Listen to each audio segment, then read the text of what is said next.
When a man go through something, don't nobody give a damn. I'm being honest, bro. When a man need help, everybody tell the man up, get a better job, get more money.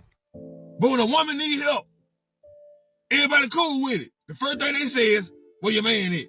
You know what I'm saying? The man should be doing it. You shouldn't be doing it by yourself. It's the man. The man got to be the strongest person in the house. Mm-hmm. But when he weak, who helping that man be strong? You know what I'm saying? When that man going through something, who helping him? The man can't call on nobody.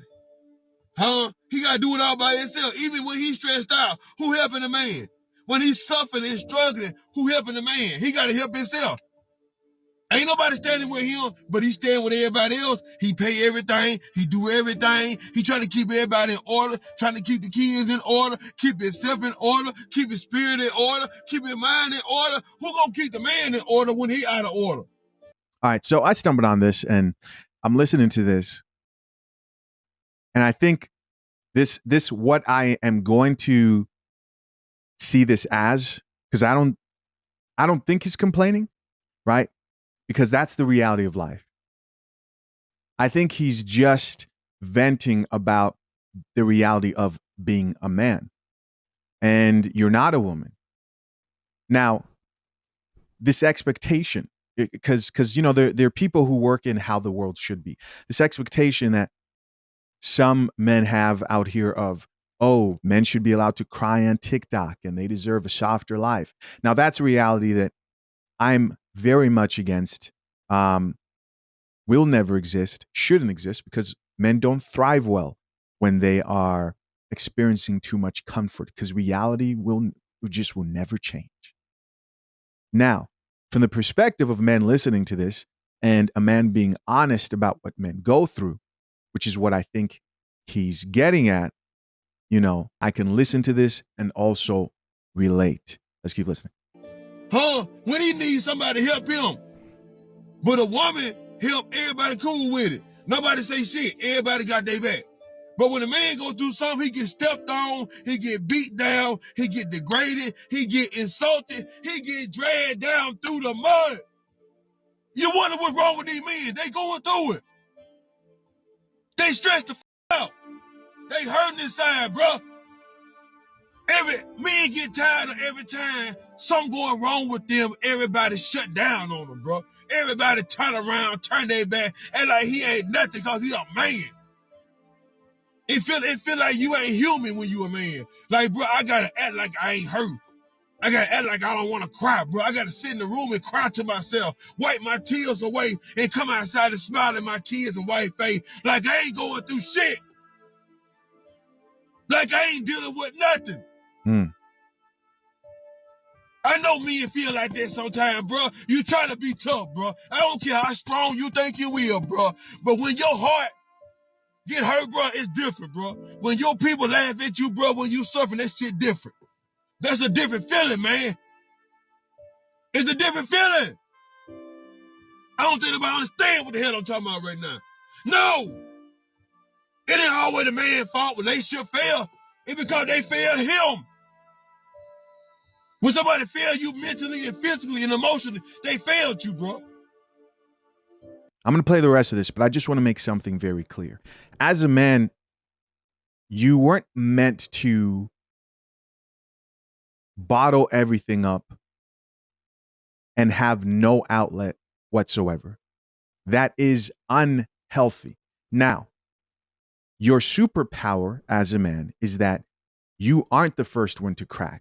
And you aren't the first one to break down and cry. And if you are, then you just haven't realized that there is that thing within you, a muscle you can exercise as a man, and it's God-given, that gives you more control over your emotions. I know this has nothing to do with toxic bottling up of emotions. No, you need an outlet. You need a brotherhood. You need somebody to talk to. You know, friendships and families are stronger than therapy. If you don't have that, then therapy could be something that could help. I don't think it's a cure-all for everybody. But if you're interested, Brew Brothers, we have a step-by-step introduction to therapy guide. You can go check it out in there. But my main point here is, no, the end result is not for you to hold things in. You do have to let it out somehow. What do I believe on a personal level? What do I do in my life? I believe this is why God says in the scripture, the order goes child, wife, father, husband, and then God. God, right? When I say you have a superpower as a man to hold strong and not be the first one to crack, it means that in that order, you should at least be the last one to start complaining and whining before solutions are found. Can you at least hold off on crying before your infant? Okay, you can do that. How about before your wife? Even when you see the trouble around you. Well, Letitia, life happens. Yes, yes. And when it does happen, you won't have a choice. Right? There's such things in life that are so terrible, they won't even give you a choice to decide whether you're going to break down or not. When that happens, it happens. But in a lot of cases, you have the power. And I believe in my life, where I draw my strength from, is when all else has failed and you are broken and you need someone to talk to. And even when your brothers aren't there, or the people, the men in your life who you confide in, you have God to reach out to. You have God to reach out to and get on your knees and pray and ask for strength and ask for guidance.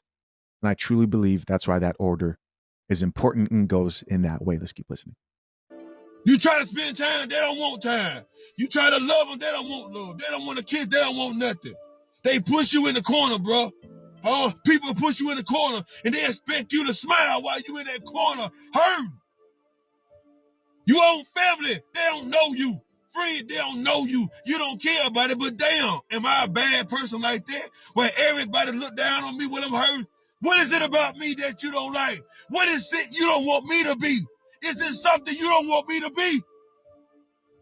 It's something you really see in me and you scared of it. People be scared of what's in you. They know how much love you got in your heart. They know what you want to do with your life. They just don't want you to get there. They want to be where you at. They want to walk in those shoes and sit in the same seat you sit in, bro. That's why everybody want to help you, because they know once you get it, you got it. And it's going to multiply. They know it. So everybody say no, so you won't multiply. So you can't divide. So you can't subtract. So you can't lose. That's exactly what's going on, bro. Why these folks treat you bad? Because they know your heart is 100, bro. Because you never say no. When you never say no, you get used the most. Because everybody going to ask for something. Because this person here is available. When you stop being available, that's when everybody break you, bro. That's when everybody cut you off. That is real talk. When a man's suffering, who the hell is there for him? Not many people. Not many people. And hopefully you have some people, but as society overall, not many people. These women put down men because they going through something, or he needs something. Here, the man didn't help every damn body. He ain't got nothing. He done gave his all to everybody. Now he wants something, he can't get it. Now he got to suffer with an empty heart. He got to suffer with an empty soul right now. Because ain't nobody put nothing into him. He put it all to somebody else. And what's up with that? Nobody want to talk about that, though. But it's all right, though. To all the men out there that going through it, bro, it's going to be okay. We're going to be okay. We're going to be okay. Right. I don't care what nobody say. I'm not mad right now. I'm just explaining myself. Right. It's just the way I talk. Right. I'm just taking this shit serious right now. I'm not playing. Right. I'm not playing. I'm just keeping it real like that, though. You can't understand that real. Anybody, just don't watch the video. It's just real like that. All right? I said what I said. The truth hurt. Yeah. You know, there's a reason a lot of men out here don't open up. It's uncomfortable for society to see a man being loud, honest, you know, and that will not change. But there are a lot of men who just wish they could vent like this. That's why, again, I think having a brotherhood is very important. Having people you confide in is very important. And this video may serve as an opportunity for men to speak out. Let's check out a few of these comments. Top comment who says, that's why us men have that connection with God. There we go. There we go. There we go. He's all we've ever really had. He got us. That's a fact. That's a fact. And expecting life to get easier is a sure way to be disappointed. You don't get easier. You get stronger. You get better at dealing with life. Here's somebody else who says, when my wife and I lost 2 kids, everyone asked how she's doing. Even my mom. Not one person asked me. My goodness, can't even imagine that. Been years, I still can't go to the grave, yet I'm required to drive others there so they can see them. Yeah. My point was not to come off insensitive earlier, which is why I'm glad I added that caveat there of life happens, man. When you are a man, life happens. And trust and believe, even men of steel break in moments where life hits hard enough. The important thing is how you handle that. Do you get back up when that happens? Life will come at you in very difficult ways. This is a highly traumatic story situation. I can't imagine um, going through something this painful, right? My prayers go out to this man. Somebody else here says, finally, someone said it. I say this all the time, jealousy and hatred. It takes the right woman to hold you up and keep you strong when the world turns its back on you. We hurt with our kings. Here's somebody else who says, I stopped helping people because when you have a good heart like that, it just gets used. Here's somebody else who says, this is why Drizzle's in full effect. I think what matters, and the earlier you realize this as a man, because, when you're young, they kind of brainwash you. They tell you, a good man does this. A good man opens doors. A good man is always there for everyone else. A good man, a good man, a good man. And you realize they really raised you up to not be a good man per se, but really to be a doormat. Really to be what I call a nice guy, somebody who seeks to please everyone around him.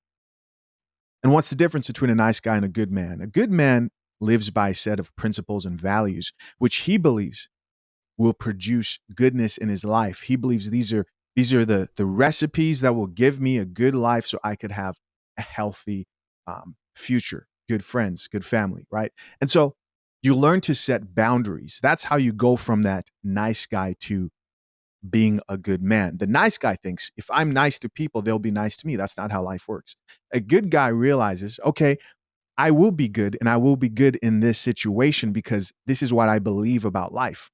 Whether I trust the laws of the universe or I trust biblical principles and believe that I will be honored by God, whatever it is that may be leading you to live life in respect to whatever code you've decided to live up to, you change from being a people pleaser and don't believe the world's definition of what a good man is, which is really just a doormat, and start being a man not only others can say, hey, I respect you, but you can respect when you look into the mirror.